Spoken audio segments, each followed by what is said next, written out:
The Russian Foreign Ministry renews the principled Russian stance towards Syria.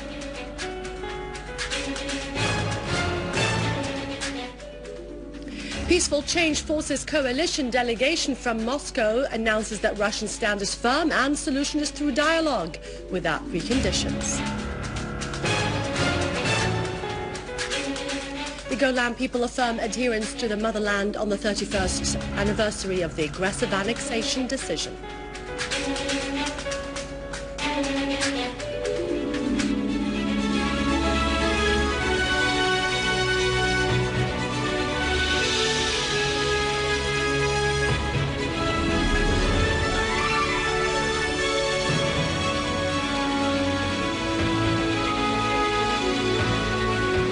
Good afternoon, this is Dania Nizam sitting in for Ala Ibrahim with our news bulletin. Deputy Prime Minister and expatriates and Foreign Minister Walid al-Muallim met the UN Undersecretary for Humanitarian Affairs Valerie Amos. The two sides expressed satisfaction over reaching an agreement on the humanitarian plan, which is a positive expression about the standing cooperation between Syria and the UN. Mr. al-Muallim stressed that Syria highly appreciates the efforts exerted by the UN offices in Syria, urging the UN official to make this cooperation extend to other domains, especially the rehabilitation of the infrastructure and hospitals destroyed by terrorist groups. He affirmed that the US and EU unfair sanctions imposed on Syria stand behind the suffering of the Syrian citizens, demanding the UN to denounce these sanctions and ask these states to halt them. In turn, Amos expressed high appreciation for the great efforts exerted by the Syrian government for facilitating the work of UN offices in Syria.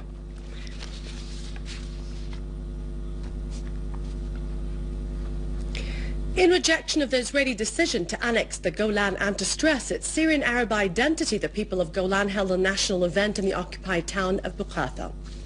The participants stressed that the Golan people support the leadership of President al-Assad and the Syrian people and army until the sun of freedom shines again on the occupied Golan. They expressed their faith and that the Golan will be restored to the homeland, adding that betting on time to make the Golan people neglect their identity is a lost bet. Syria's permanent representative to the UN, Bashar al-Jafari, reiterated Syria's readiness to cooperate with international organizations working in Syria. Al-Jafari was speaking at the UN General Assembly's open session to discuss the agenda item on strengthening the coordination of humanitarian and disaster relief assistance of the United Nations, including special economic assistance.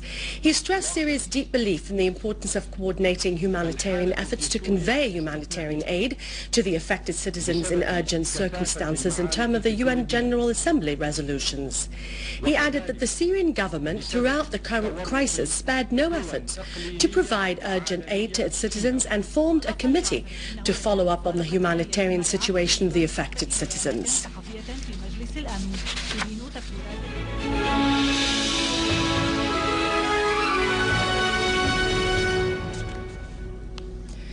The Russian Foreign Ministry renewed the Russian stance towards Syria, saying that this stand is firm, as it has always been, and does not change. Russian Foreign Ministry spokesman Alexander Lukashevich told a press conference in Moscow in response to statements made by the U.S. State Department spokesperson Victoria Nuland that Russia did not sleep so as to wake up later, and its stance is firm and remains the way it has always been, without change. Lukashevich highlighted in this context the statements made by the Russian President's envoy to the Middle East and Deputy Foreign Minister Mikhail Bogdanov, in which the latter reiterated Russia's firm stance on the crisis in Syria based on the Geneva Statement. He reaffirmed Russia's criticism of the NATO deployment of Patriot missiles near the Turkish-Syrian border, saying this issue does not encourage reaching a political solution in Syria.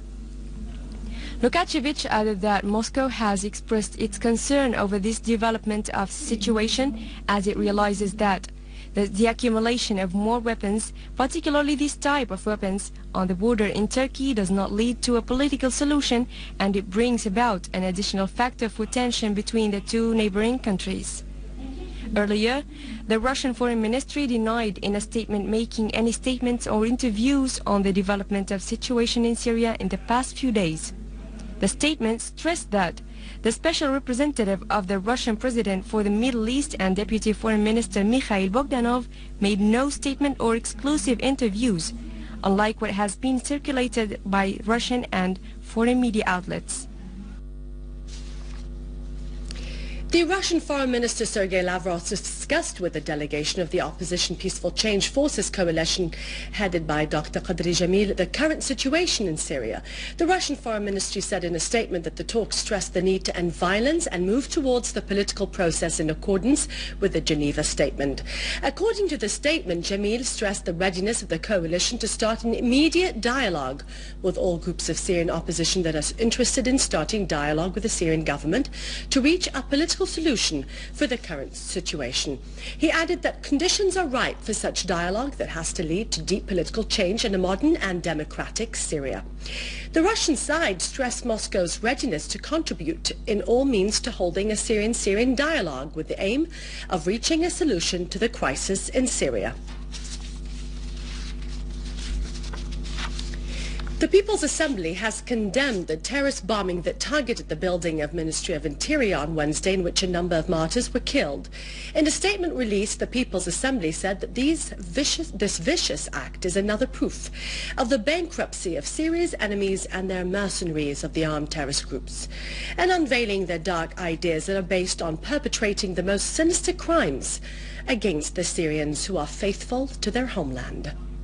The People's Assembly shouldered some Arab and regional powers that provide the terrorists with arms and money the responsibility of this bombing and other terrorist attacks, asserting that the MPs, among them the martyr Dr. Abdullah Kiruz from Aleppo, who have been targeted in the blast, would remain the pulse of the Syrians and their representative to realize their national aspirations and to build a better future.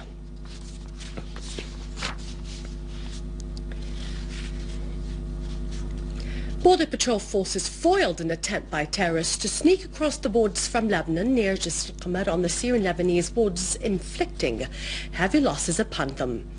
An official source said that the terrorists tried to sneak across the borders using an illegal crossing point referred to as Majd and al-Armut site in Telkala countryside, but the Border Patrol forces thwarted them, killing or injuring a number of them, while the remaining ones turned back and fled to Lebanon.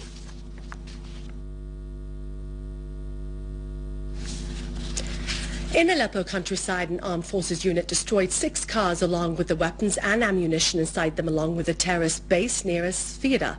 A number of cars full of weapons and ammunition and terrorists were also destroyed on the Mansoura Baskati road, along with 4 cars and terrorist gatherings in al-Misalmiye.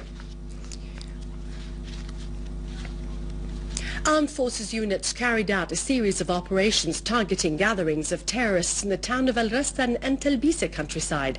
An official source said that bases of terrorists who were committing murders and vandalism near the road between Grejiz and Tumin in Al-Rastan were destroyed, along with terrorists' weapons and ammunition inside them.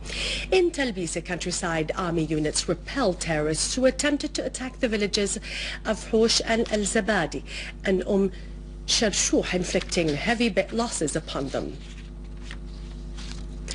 Units of the armed forces carried out a number of qualitative operations, destroying hideouts used by terrorists to store arms and ammunition and to perpetrate crimes and vandalizing acts against the civilians in Idlib countryside.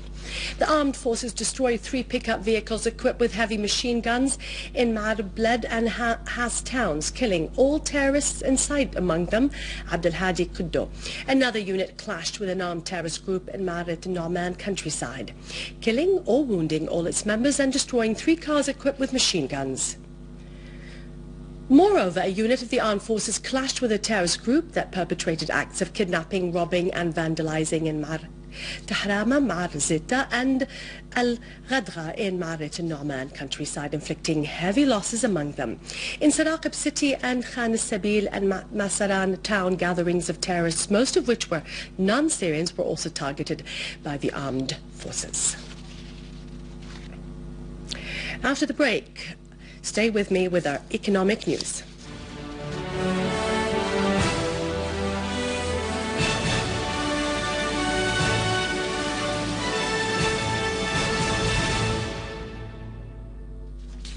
El-Sweda Governorate produced 47 tons of olives which were organically cultivated in 16 lands along 200 acres this season. The manager of agriculture showed that 40 tons from olive fruits produced about 8,120 kilograms of oil. The manager indicated that this product did not process chemically in all of its production stages, as it is required from the foreign market, stressing that the experienced results were encouraging to generalize this kind of cultivating in all lands of olives due to the importance of the organic process in providing healthy food. Also in Sweden Governorate, the Directorate of Agriculture achieved a considerable saving in the consumption of water, electricity and fuel due to implementing accurate and comprehensive plans by the employees there in order to stop the squandering as an experiment, which can be generalized in most of the directorates. The manager of agriculture in El-Sweda Governor said that they had held committees since the year 2009 to control the expenditure in various domains, as they were connected to someone in each department in the directorate to make sure the accuracy and processing of the errors there. The manager of the Agriculture Cooperative Bank of Mahdaz asserted that subsidizing value to the farmers which had been paid was about 1 million Syrian pounds for crops, such as potatoes, corn, chickpeas and olives. He also indicated that the paying process was made immediately according to lists received from the Fund of Agriculture Support. On the other hand, he said that the winter crops will be supported by the bank with 45.5 million Syrian pound loans.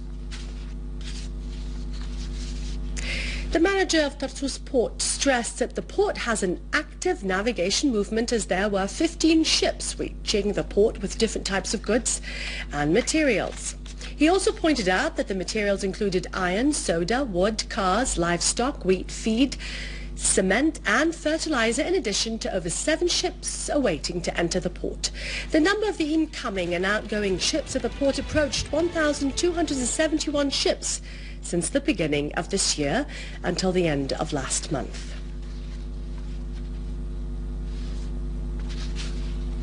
In the local market, the 21-carat gold rose 75 Syrian pounds per gram to become 4,250 Syrian pounds, while the 18-carat gold gram reached 3,643 Syrian pounds per gram. On the other hand, the Jewelers Association set the price of the gold coin at 32,200 Syrian pounds, whereas the English coin of 22-carat gold gram was set at 36,000 Syrian pounds, and the 21-carat gold gram was set at 34,800 Syrian pounds.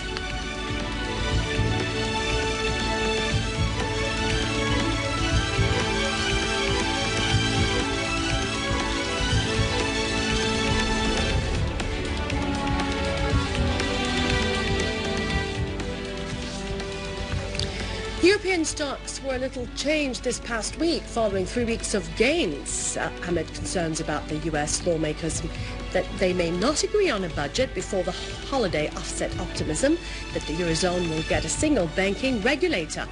European stocks will struggle to extend their rally this year as the region's benchmark measure traders close to a key resistance level.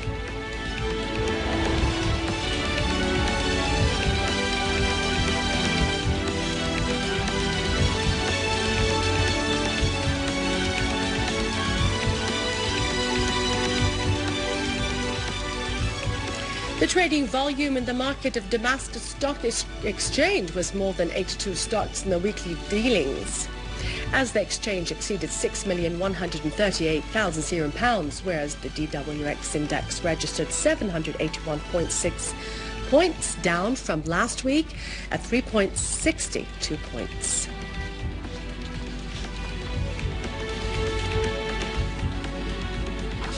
Future of the Brent crude closed high, supported by speculations that the demand in China may improve, after statements showed that the industrial sector in the second biggest economy in the world registered the fastest in 14 months, as Reuters mentioned that the Brent crude for January delivery ended its trading session high 1.15% to become $109.15 per barrel.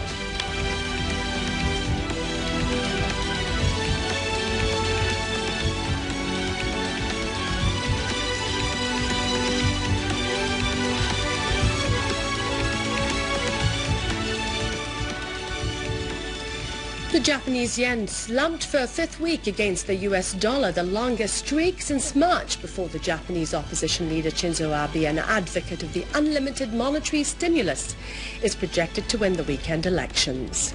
The 17-nation euro gained against all of its major peers after the European Union finance ministers agreed to put the European Central Bank in charge of the area's lenders. The US dollar fell against the majority of its most traded peers, as the Federal Reserve said that it will buy an additional $45 billion of treasuries a month, which may debase the currency. Whereas the Japanese currency reached an almost 9-month low, as the Bank of Japan said that its Tenkan index for the large companies fell to its lowest level since March 2010.